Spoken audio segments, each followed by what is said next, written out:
Bem, meus amigos, as condutas vedadas em ano eleitoral possuem características muito peculiares que servem também para diferenciá-las das demais ilicitudes do processo eleitoral.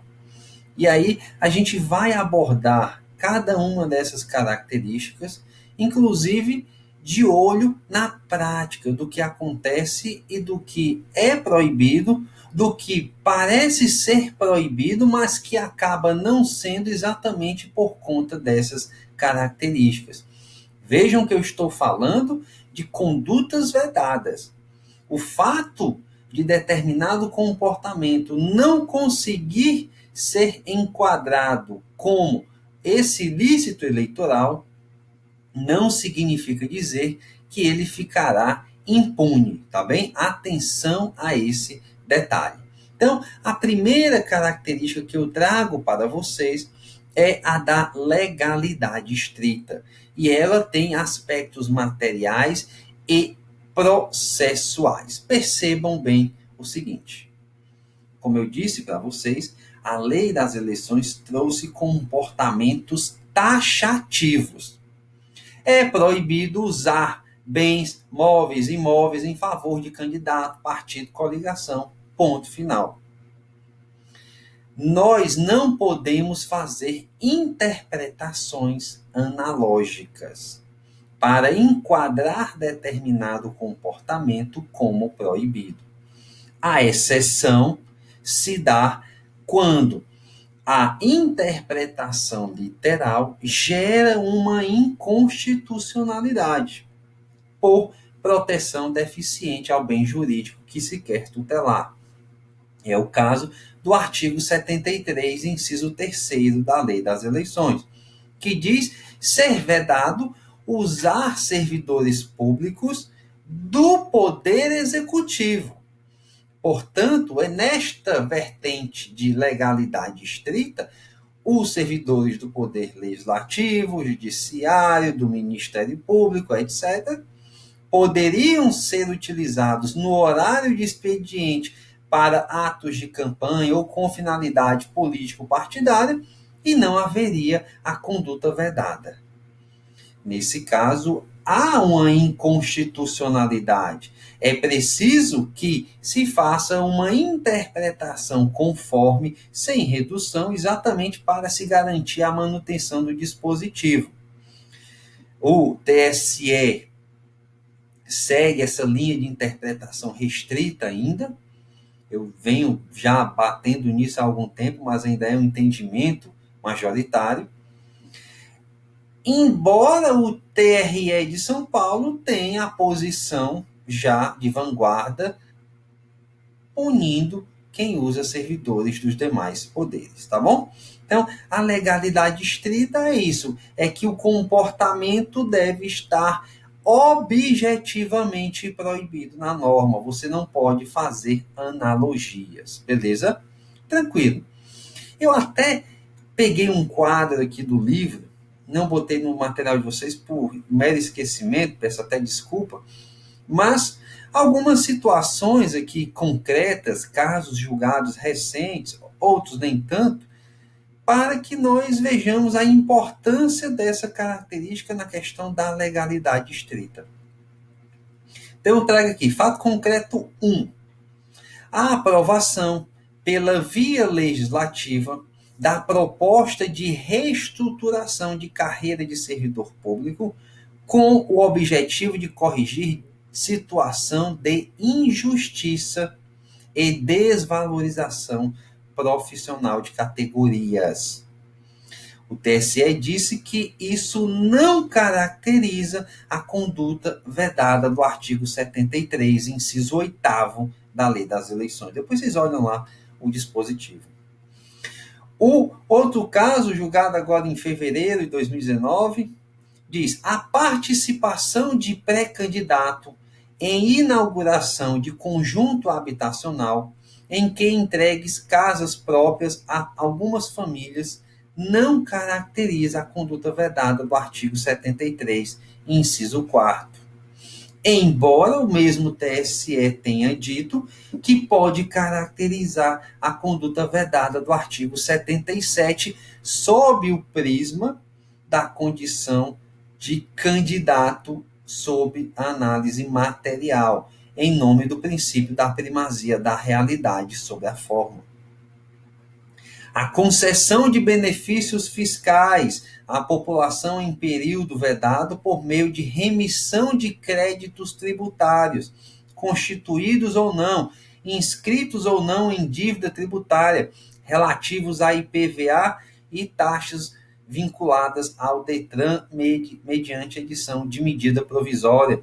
TSE também diz que isso não é conduta vedada, fazendo uma análise com a do 73, parágrafo 10, tá bom? Temos outras coisas também interessantes, que acontece muito em ano eleitoral: doação de bens de um poder do Estado a outro, ou doação entre pessoas políticas, da União para o Estado, da União para o município, do Estado para o município, do município para o Estado, do município para a União, etc. Não é conduta vedada, tá bem? Pode ocorrer tranquilamente. A aprovação a aprovação e sanção de uma lei municipal ou estadual que concede meia entrada, meus amigos. O 73, parágrafo 10 diz: é proibido distribuir gratuitamente benesses, benefícios em ano eleitoral. E a meia entrada não é uma benesse a priori? Sim, mas isso foi julgado improcedente no TRE do Pará, tá bem? Então, vejam como é importante. Aqui para a gente arrematar, o comparecimento de vereadores, candidatos à reeleição, em inauguração de obra realizada por universidade privada, construída em terreno doado pelo município e patrocinada em parte com recursos públicos, repassado por meio de convênio estadual, nos 3 meses que antecedem o pleito. TSE disse que isso não representa a conduta vedada, porque o artigo 77 diz que tem que ser inauguração de obra pública. Mas, Igor, o terreno foi doado pelo poder público, houve dinheiro público. Meu amigo, estou falando que isso não é conduta vedada por conta da legalidade estrita. Não estou dizendo que não pode ser outro ilícito eleitoral, como, por exemplo, o abuso de poder político ou o crime eleitoral do artigo 377 do Código Eleitoral. Percebam que a legalidade estrita é uma característica peculiar própria da conduta vedada. Aliás, é essa característica que diferencia a conduta vedada do abuso de poder. O abuso de poder político é o gênero em que estão abrangidas todos os comportamentos que representam o uso da máquina pública em favor de candidatos, de candidaturas, de partidos políticos. As condutas vedadas não, são os comportamentos taxativamente previstos na lei tendentes a afetar a igualdade de oportunidades. Tá bem? O caput do artigo 73 já diz: esses comportamentos são tendentes a afetar a igualdade de oportunidades. Disso, inclusive, decorre outra característica das condutas vedadas, que é o ilícito de mera conduta. Praticou o comportamento previsto na lei, o ilícito está caracterizado. Eu não preciso analisar potencialidade daquele comportamento para desequilibrar o pleito. Eu não preciso analisar gravidade para gerar as sanções de cassação do registro do mandato e aplicação de multa. Isso do ponto de vista dogmático, porque nós vamos ver que o TSE tem um entendimento errado, equivocado, que eu já falei, mas vou repetir, tá bom? Então, vamos avançar na matéria. E a vertente processual diz respeito exatamente a que só pode ser aplicada sanção em conduta vedada quando efetivamente estiver previsto como possível, tá bom? Então, vamos em frente. A hipótese descrita no parágrafo 11 do artigo 73 da Lei 9.504 não está contemplada no parágrafo 5º do mesmo dispositivo. Diante da ausência de norma autorizadora, a sanção de cassação deve ser afastada, pois as condutas vedadas e as respectivas sanções são de legalidade estrita, ok? Beleza. E aí aqui, arrematando aquela diferença entre conduta vedada e abuso de poder que nós falamos. A falta de correspondência entre o ato e a hipótese descrita em lei poderá configurar uso indevido do poder de autoridade que é vedado, não conduta vedada nos termos da lei das eleições. Ok? Ilícito de mera conduta vai exatamente na linha do que eu já adiantei para vocês. A configuração das condutas vedadas prescritas no artigo 73 se dá com a mera prática de atos, desde que esses se subsumam às hipóteses ali elencadas, tá bom? Então, muita atenção, muito cuidado com isso.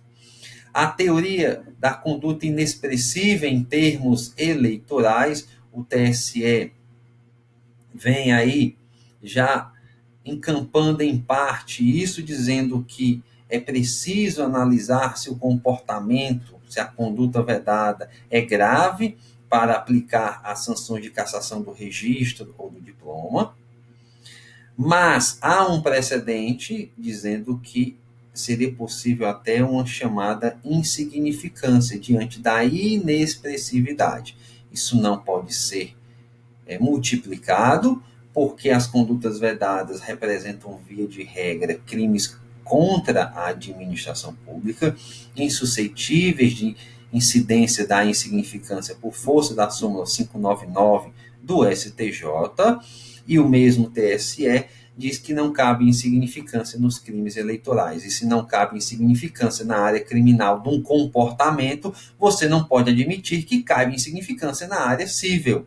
Isso é uma contradição hermenêutica manifesta, tá bem? Então, a gente precisa descartar essa teoria da inexpressividade. Muito bem. E aí, diante da inaplicabilidade da insignificância, a chamada proporcionalidade na aplicação das sanções, que é outro equívoco hermenêutico do TSE na linha aqui da conduta vedada. Vejam. TSE diz que para aplicar a sanção capital de cassação do registro ou do diploma, é preciso que se demonstre concretamente a gravidade do comportamento. Porém, meus amigos, gravidade de comportamento para ensejar cassação do registro ou do diploma é condição legal para o abuso de poder. Isso está no artigo 22, inciso 16 da Lei Complementar 64/90. Então, não há como prosperar essa tese do TSE, que acaba fundindo em apenas um critério hermenêutico dois institutos diversos complementares. O caput do artigo 73 diz que o comportamento é tendente a afetar a igualdade de oportunidades. E se a lei já diz que é tendente a afetar a igualdade de oportunidades, não é possível que o julgador diga algo diferente do que está expresso na lei, salvo se declarado inconstitucional. Mas o TSE vem seguindo essa linha, né? Utilização de dois servidores em uma única oportunidade. Diz lá a corte. Isso eu peguei porque eu acordo um paradigma, mas isso repete até hoje, 2020. Com base na compreensão da reserva legal proporcional, nem toda conduta vedada reconhecida pela Justiça Eleitoral acarreta a automática cassação de diploma, competindo ao magistrado exercer um juízo de proporcionalidade entre a conduta praticada e a sanção a ser imposta. Fatos e circunstâncias anódinos e que não são graves a ponto de influenciar o resultado do pleito, sanção de multa proporcional ao ilícito eleitoral praticado. Ok? Desnecessidade do intuito eleitoreiro é outra característica muito presente nas condutas vedadas. Nós temos, a impressão de ouvir conduta vedada agente em ano eleitoral, que haveria a necessidade de comprovação de que aquele comportamento tem uma finalidade eleitoral. Contudo, nós precisamos ler com calma esses dispositivos e perceber muito claramente que quando a lei quer um comportamento com finalidade eleitoral específica, ela diz expressamente isso. E esse é o entendimento do TSE e de toda a doutrina, tá bem, meus amigos? Então, não incorram nesse erro, porque é muito fácil. A lei, quando quer, diz: olha, usar bens, veículos, servidores em favor de partidos, coligações e candidatos. Está clara a finalidade eleitoral. O artigo 73, inciso 4, quando diz promover a distribuição, não, fazer ou permitir fazer o uso promocional da distribuição de bens. Diferente do 73, parágrafo 10, que diz que é proibido distribuir em ano eleitoral benesses gratuitamente à população. Ponto, sem fazer qualquer menção à finalidade eleitoral, tá bom? Então, não vamos incorrer nesse erro dogmático. Tranquilo, vamos lá então. Diz o TSE também, né, desnecessário intuito eleitoreiro. As exceções, ou seja, quando se necessita do intuito eleitoreiro, nós temos aí inciso 1º, 2º, 3º e 4º do artigo 73, tá bom? Atenção a isso. Não cumulatividade automática das sanções, já falamos da questão da gravidade. Temos aí, eu diria, uma tendência de responsabilidade objetiva da pena de multa, tá bem?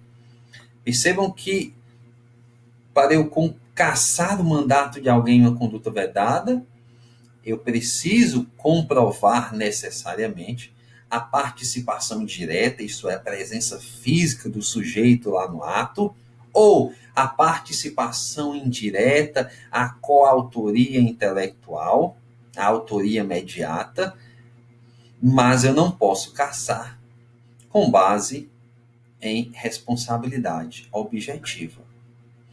A despeito disso, na sanção de multa da conduta vedada, o TSE vem seguindo uma linha de responsabilidade objetiva pelo mero benefício. O TSE não diz que a responsabilidade é objetiva. Ele não fala isso. Quem está falando sou eu, à luz dos julgados. Por quê? Porque ele diz, olha, se você se beneficiou da conduta vedada, ainda que você não tenha participado, como um mero beneficiário, você vai pagar a multa.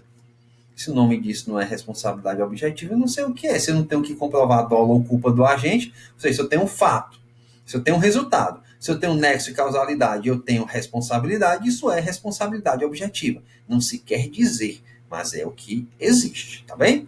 Então, veja aí. A multa por conduta vedada também alcança os candidatos que apenas se beneficiaram delas, nos termos dos parágrafos 5º e 8º do artigo 73, ainda que não sejam diretamente responsáveis por ela, tal como na hipótese de vice-governador, tá bom? Então, atenção, a responsabilidade ela é individual, não é solidária, ok? Há alguns poucos precedentes em Santa Catarina no sentido da responsabilidade solidária, e a inaplicabilidade do artigo 96, parágrafo 11, às condutas vedadas. Esse artigo 96, parágrafo 11, inserido pela Lei 13.165 de 2015, trouxe em mais uma tentativa legislativa imoral de blindagem aos partidos políticos, uma disposição que vinha sendo defendida em campos forenses, mas que o TSE rechaçou a sua incidência nas condutas vedadas. Nós vamos ver o que diz esse dispositivo, as decisões do TSE, no próximo bloco, tá bom? Um grande abraço e até lá.